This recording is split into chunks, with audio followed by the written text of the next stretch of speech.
Hi everyone, welcome to the channel. Today we're going to continue to talk about the Lunch Money budgeting app.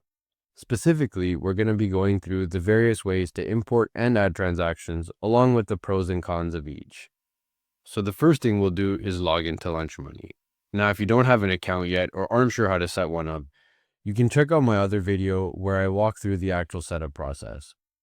Alternatively, you can sign up directly using the link in the description below, which will get you an additional 2 weeks on top of the 1 month free trial that's offered by Lunch Money when first signing up. Now, I've already logged in, so we can go ahead and get started. So as you can see, we have my test budget here. Now, before we start adding transactions, we're going to create one or more accounts into which the transactions can leave and enter. So what we can do is either click Setup Accounts here or click Setup and Accounts, which will bring you to this landing page here. From here, we can click Add Account, and you're going to see a sidebar that pops up.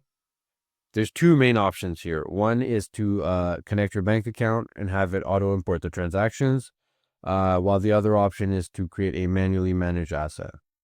So we're first going to dive into the manually managed asset. So as you can see here, there's various options for different assets and liabilities. Having all these here is helpful because you're able to keep track of your portfolios that you might have, such as cryptocurrency or real estate, along with any loans that you might have, such as a student loan or a car loan.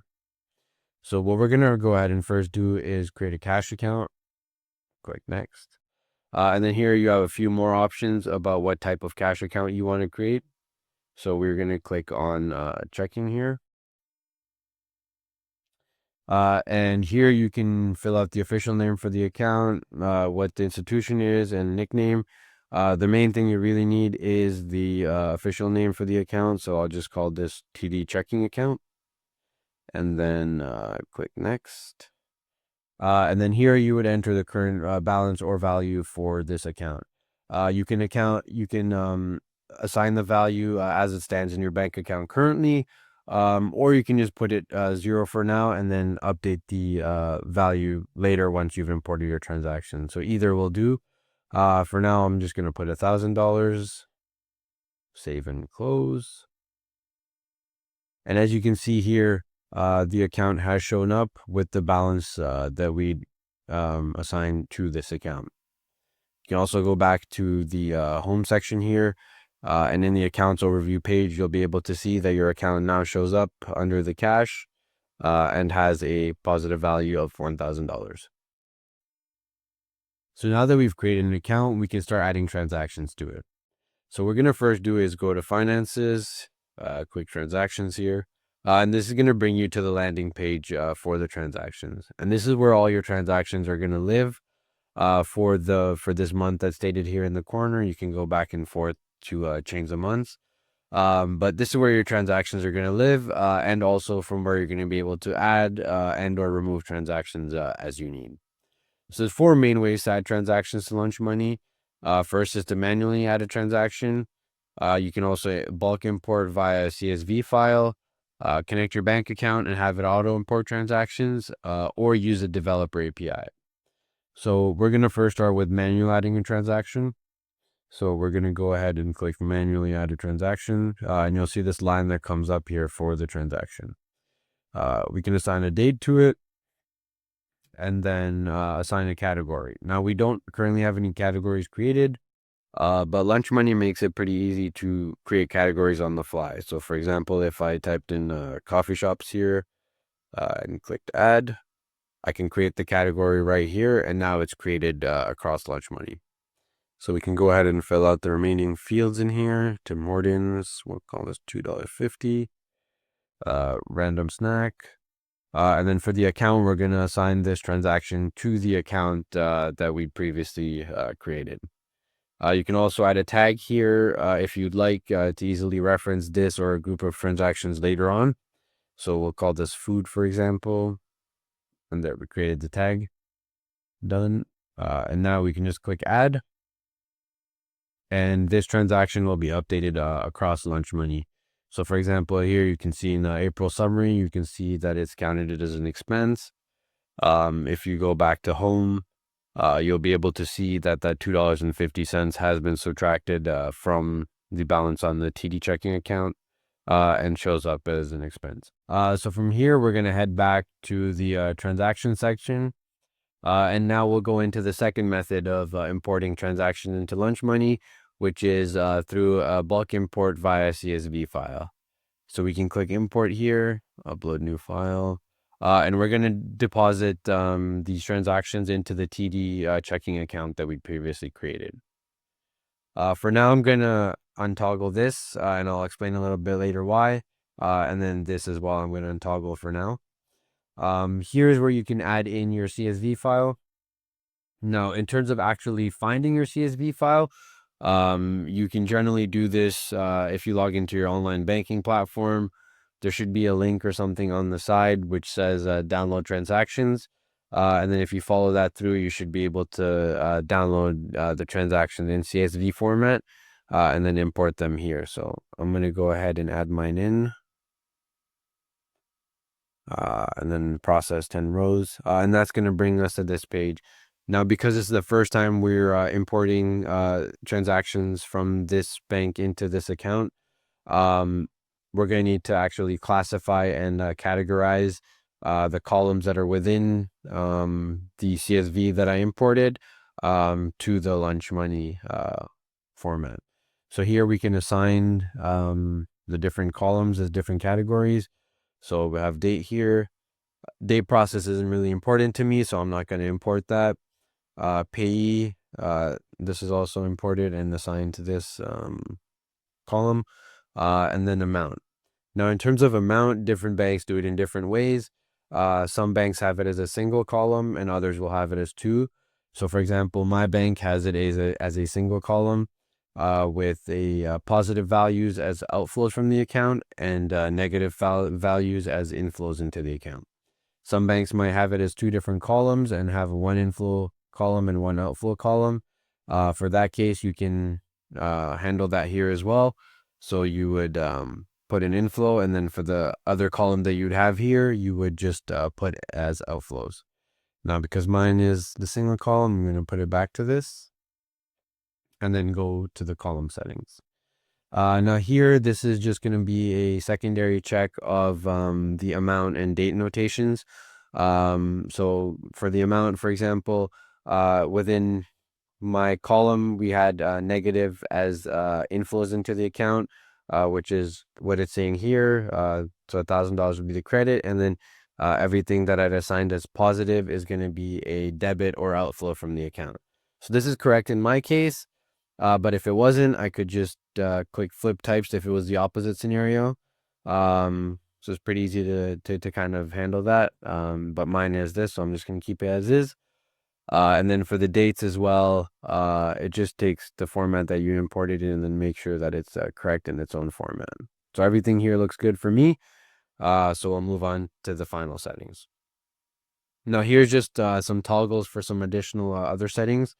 If you're importing transactions from this bank account and CSV format into this account in lunch money, I would recommend check marking this save configuration for next time.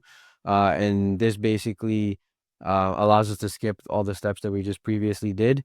And when you import the transaction, that first toggle that I untoggled that said save configurations, if you toggle that, the next time you do import transactions, it'll import those transactions directly to the end, and you won't have to go through the steps that we just did.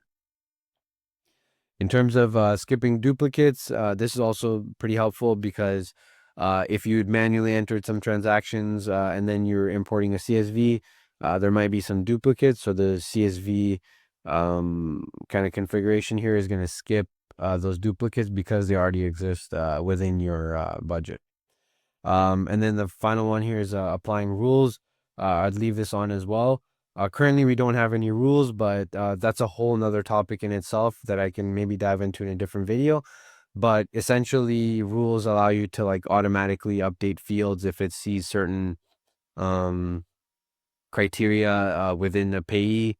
it might assign that to a category. So for example, if you had Uber in your payee name, it would automatically use the rule and assign that to ride sharing. But you'd have to create all of these rules yourself if you wanted these kind of auto update features. So we'll just leave this on for now, even though we don't have any rules, but we can add them in later. And then in terms of malformed lines, this is just lines that can be imported. And that's fine for my case because it's just that first heading line that I had within my CSV that I don't need to import. So you can go here, review transactions. So here you can see all the transactions and then decide whether you want to import them or not. So we'll go ahead and go next. And then here it'll show the updated balance after all those transactions have been applied. So you can just check that against your bank account and verify that it's correct. And if it's not, or if there's any discrepancies, you can just update it here. So we'll go to view transactions. And now we're back at this transactions landing page that we'd previously seen before. So now that we've imported our transactions into Lunch Money, we can go ahead and start categorizing them. You'll be able to see here that all of these fields are uncategorized because we don't have any rules in place currently to auto assign certain payees to different categories. One thing to note is that Lunch Money does automatically start creating rules as you start importing more and more transactions. It'll kind of notice what the payee is and then what category it's assigned to. So for example, if I'm importing a lot of transactions in CSVs that have Tim Hortons, and then I'm assigning that manually as the coffee shop category, after a while, it will create a rule based off of that. And in those instances in the future, when I do import transactions that have Tim Hortons, it will automatically assign that to the coffee shops category. But in this case, because it's our first one, everything is still uncategorized, so we can go ahead and start filling them in ourselves. So for Lunch Money, we'll put subscriptions.